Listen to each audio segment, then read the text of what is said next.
अस्सलाम वालेकुम everyone, how are you all. उम्मीद है कि आप सब ठीक होंगे। I am here with another lecture number 64 for class 9th unit number 4, जिसमें हम लोग बात कर रहे हैं about the structure of molecules. और अपने प्रीवियस लेक्चर में मैंने लेक्चर स्टार्ट किया था with the topic of hydrogen bonding, और हम आज उसी लेक्चर को वहीं से कंटिन्यू कर रहे हैं। कल हमने half of the topic cover किया था, आज हम रिमेनिंग हाफ़ के बारे में बात करेंगे। तो जैसा कि आप जानते हैं, मैंने आपको कल भी बताया था कि हाइड्रोजन बॉन्डिंग उस सूरत में होती है जब आपके जो एटम्स पार्टिसिपेट कर रहे हैं। एक तो फर्स्ट ऑफ ऑल एक एटम जो बीच में पार्टिसिपेट कर रहा होगा उस मॉलिक्यूल में हाइड्रोजन बॉन्डिंग में, दैट वुड बी हाइड्रोजन। और जो सेकंड एटम होगा उसकी कुछ ख़ास प्रॉपर्टीज़ हैं जिसकी वजह से हाइड्रोजन बॉन्डिंग डेवलप होती है। हाइड्रोजन जो है हर किसी दूसरे एलिमेंट के साथ हाइड्रोजन बॉन्डिंग नहीं डेवलप कर सकता। इसने जिस एटम के साथ हाइड्रोजन बॉन्डिंग डेवलप करनी है, ऐसी फोर्स ऑफ अट्रैक्शन डेवलप करनी है जिसे हाइड्रोजन बॉन्डिंग का नाम दिया जाता है, तो उसकी भी कुछ स्पेशल करैक्टरिस्टिक्स हैं, स्पेशल प्रॉपर्टीज़ हैं। और अब हम यही डिफरेंस देख रहे हैं डायपोल डायपोल इंटरेक्शन में और हाइड्रोजन बॉन्डिंग में। कहने को देखने को ये दोनों चीज़ें एक जैसी ही हैं। डायपोल डायपोल इंटरेक्शन की बात करें तो उसके अंदर भी इलेक्ट्रोनेगेटिविटी डिफरेंस है बिटवीन द टू एटम्स, तभी डायपोल्स बनते हैं, तभी टू पोल्स बनते हैं। जैसे कि अगर हम लोगों ने हाइड्रोजन और क्लोरीन की बात की थी, तो हाइड्रोजन और क्लोरीन के बीच में इलेक्ट्रोनेगेटिविटी डिफरेंस है और इन दोनों के बीच में कोवेलेंट बॉन्ड प्रेजेंट था। कोवेलेंट बॉन्ड की वजह से जो उनके दरमियान में इलेक्ट्रॉन पेयर शेयर हो रहा था वो ज़्यादा क्लोरीन की तरफ अट्रैक्टेड था और हाइड्रोजन से डिस्टेंस पे था। दैट इज़ वाई हाइड्रोजन के ऊपर पार्शियल पॉजिटिव चार्ज डेवलप हुआ, जबकि क्लोरीन के ऊपर पार्शियल नेगेटिव चार्ज डेवलप हुआ।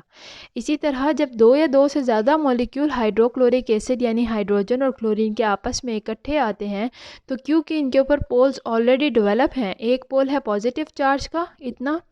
और एक पोल है नेगेटिव चार्ज का इतना, तो जब मॉलिक्यूल्स आपस में इकट्ठे आते हैं तो उनके जो ऑपोजिट पोल्स हैं मॉलिक्यूल्स के, वो एक दूसरे के साथ ऑपोजिट चार्जेस होने की वजह से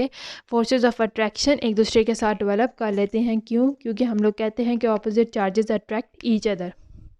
तो फोर्सेस ऑफ अट्रैक्शन डेवलप होने की वजह से इनके दरमियान में बॉन्ड बन जाता है, जिसे हम लोग डायपोल डायपोल इंटरेक्शन का नाम देते हैं। हाइड्रोजन बॉन्डिंग भी देखने में इसी तरह है जिस तरह के अगर हम लोग वाटर मॉलिक्यूल की बात कर लेते हैं जिसमें हाइड्रोजन और ऑक्सीजन के बीच में बॉन्ड बना हुआ है, तो हाइड्रोजन पार्शियल पॉजिटिव है, ऑक्सीजन के ऊपर पार्शियल नेगेटिव है। रीज़न सेम ही है कि दोनों के बीच में इलेक्ट्रोनेगेटिविटी डिफरेंस बहुत ज़्यादा होने की वजह से इनके दरमियान में जो इलेक्ट्रॉन पेयर शेयर हो रहा था और नॉर्मल कोवेलेंट बॉन्ड बना था, वो ऑक्सीजन ने उसको ज़्यादा अपनी तरफ अट्रैक्ट करके उसके ऊपर अब यहाँ पे जो इलेक्ट्रॉन पेयर शेयरिंग हो रही है इलेक्ट्रॉन पेयर की, वो इक्वल डिस्ट्रीब्यूशन नहीं है, वो ज़्यादा अट्रैक्टेड है, ज़्यादा ऑक्सीजन की तरफ है और हाइड्रोजन से ज़रा डिस्टेंस पे है।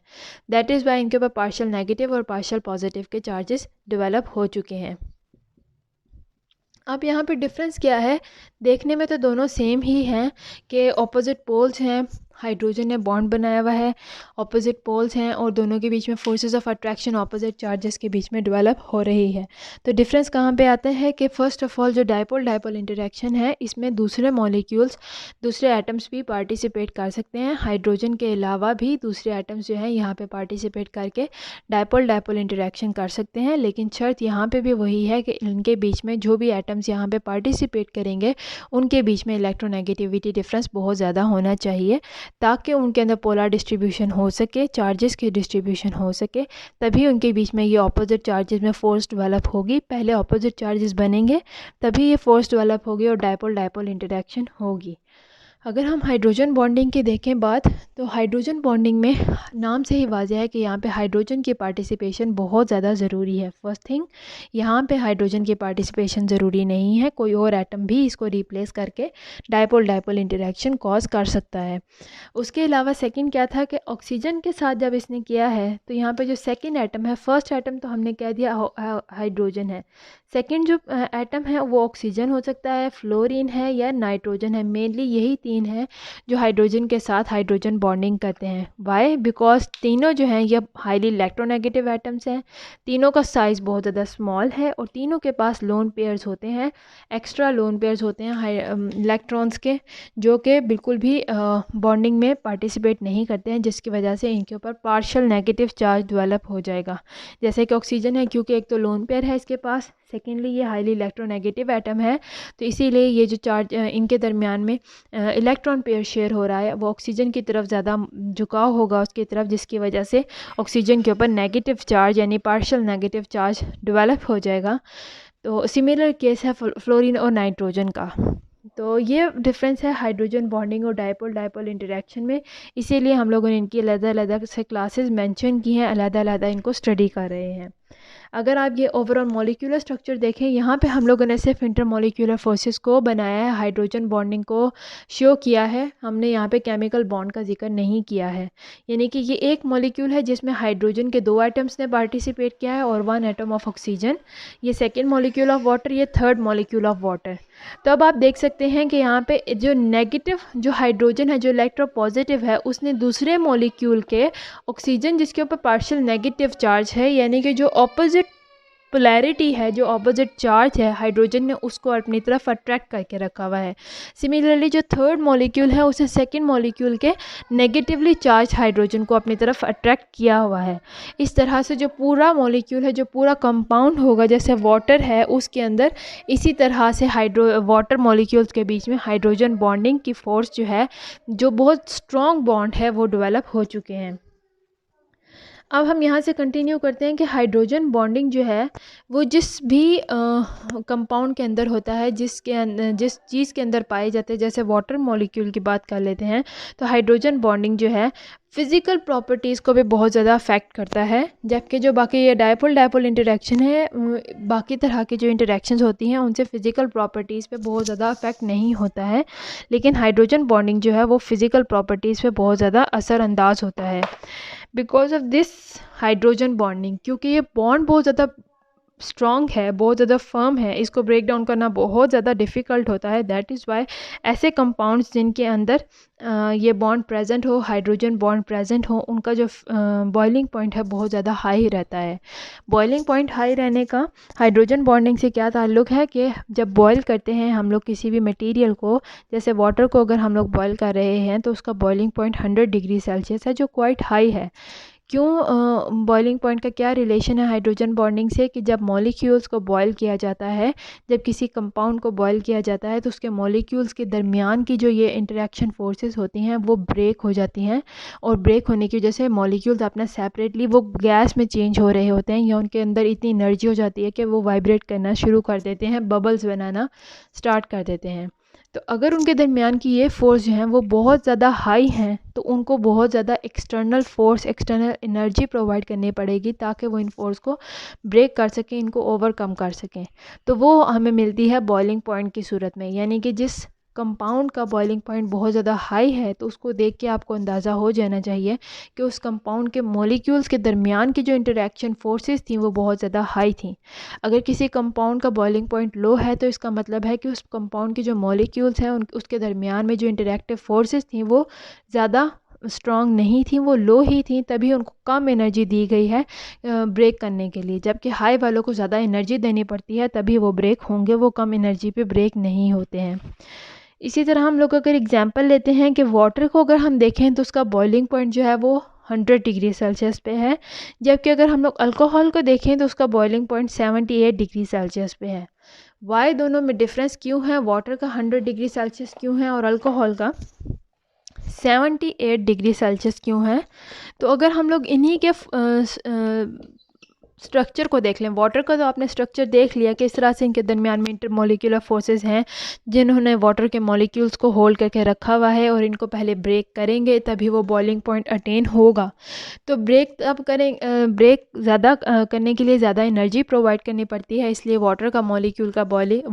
बॉइलिंग जो टेम्परेचर है, बॉइलिंग पॉइंट है, वो 100 डिग्री सेल्सियस है। इसी तरह अगर आप लोग अल्कोहल को देखें, हम लोग सिंपल सी एग्जाम्पल लेते हैं C2H5OH। अगर हम इसका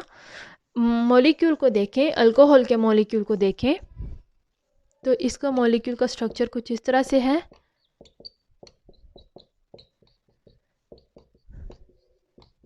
C2H5OH, ठीक है। तो यहाँ पे कोई भी पोलैरिटी नहीं है, कहीं पे भी चार्ज डिस्ट्रीब्यूशन क्लियर नहीं है। ये हाइड्रोजन, अगर दो मॉलिक्यूल्स आपस में इस तरह से प्रेजेंट हैं अल्कोहल के,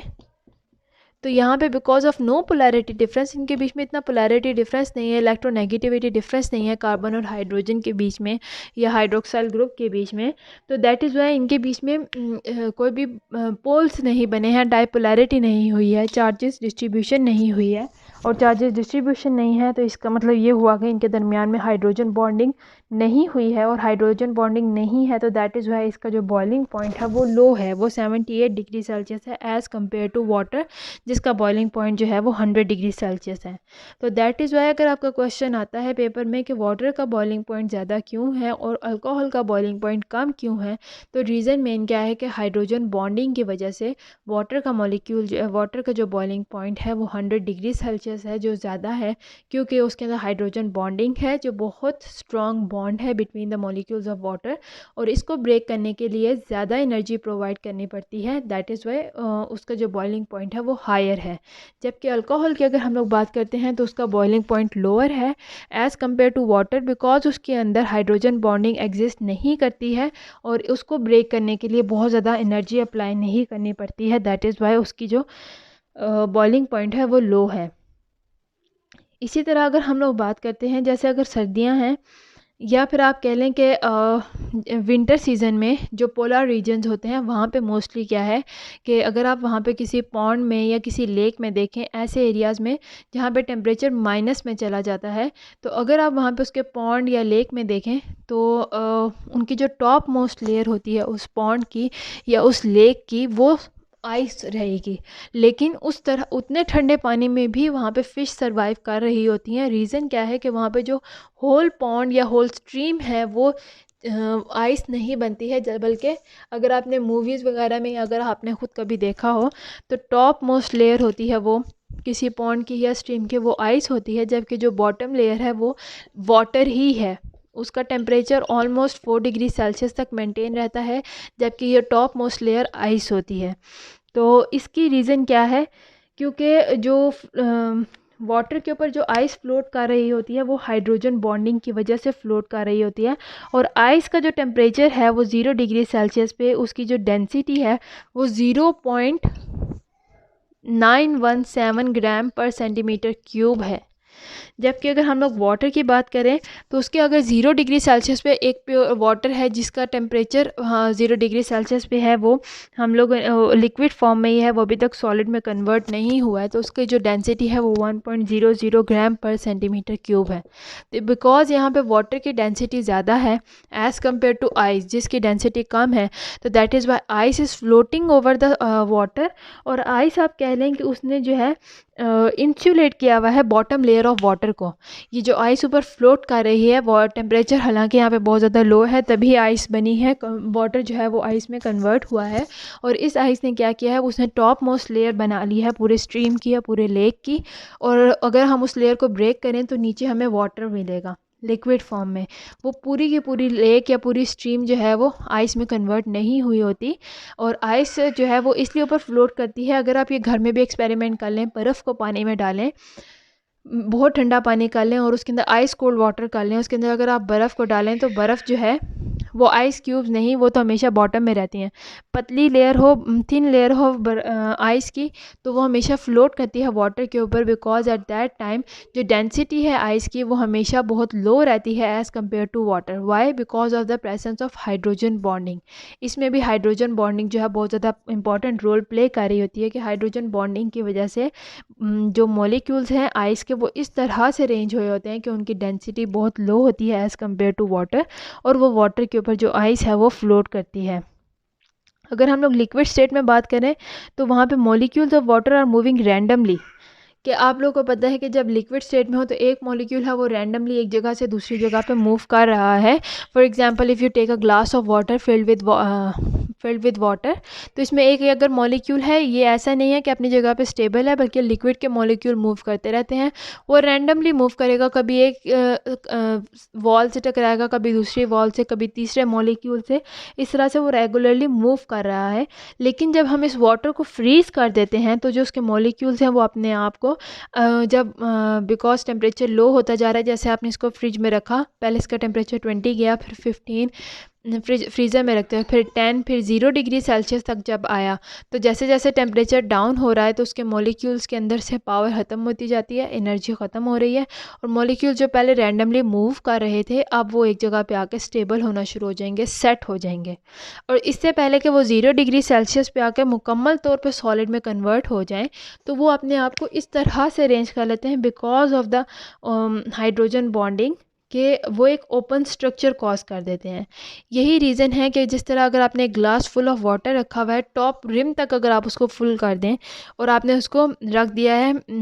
फ्रीज़र में, या आप घर में भी एक्सपेरिमेंट कर सकते हैं, या हाफ़ वाटर जितना आपने हाफ़ ग्लास लिया है आप उसको मार्क कर लें मार्कर से या पेन से कि इतना पानी का लेवल है, और अगर आप उसको फ्रीज़र में रख दें तो फ्रीज़ होने के बाद आप देखेंगे कि जो आइस है उसका size as compare to water वो ज़्यादा होगा। अगर आपने यहाँ तक ग्लास ऑफ वाटर जो है वो हाफ़ फिल किया है यहाँ तक और आपने उसको फ्रीज़ कर दिया है, जब आप फ्रीज़ करने के बाद आइस को देखेंगे इसी ग्लास के, तो वो आइस का जो लेवल होगा थोड़ा सा हाई होगा as compare to the water. Why? Because उसके अंदर पहले जब वाटर जो था वो लिक्विड फॉर्म में था, वो तो उसके मॉलिक्यूल्स रैंडमली मूव कर रहे थे इधर से उधर, लेकिन जैसे जैसे वो सॉलिड फॉर्म में कन्वर्ट हुआ, आइस फॉर्म में कन्वर्ट हुआ, तो उसके मॉलिक्यूल्स ने अपने आप को इस तरह से अरेंज किया because of the presence of hydrogen bonding के वो ओपन स्ट्रक्चर बना दिए, यानी कि उनके बीच में गैप्स हैं जिसकी वजह से आइस की डेंसिटी भी लो है और इसका साइज़ भी थोड़ा इंक्रीज़ हो जाता है। तो ये था हमारा आज का लेक्चर कंप्लीट, जिसमें हम लोगों ने हाइड्रोजन बॉन्डिंग की बात की है। उम्मीद है आपको यहाँ तक समझ आया हो। अगर यहाँ तक कोई प्रॉब्लम है तो आप मुझसे कमेंट सेक्शन में पूछ सकते हैं। I am here to help you out. और अल्लाह हाफिज़ टिल द नेक्स्ट लेक्चर।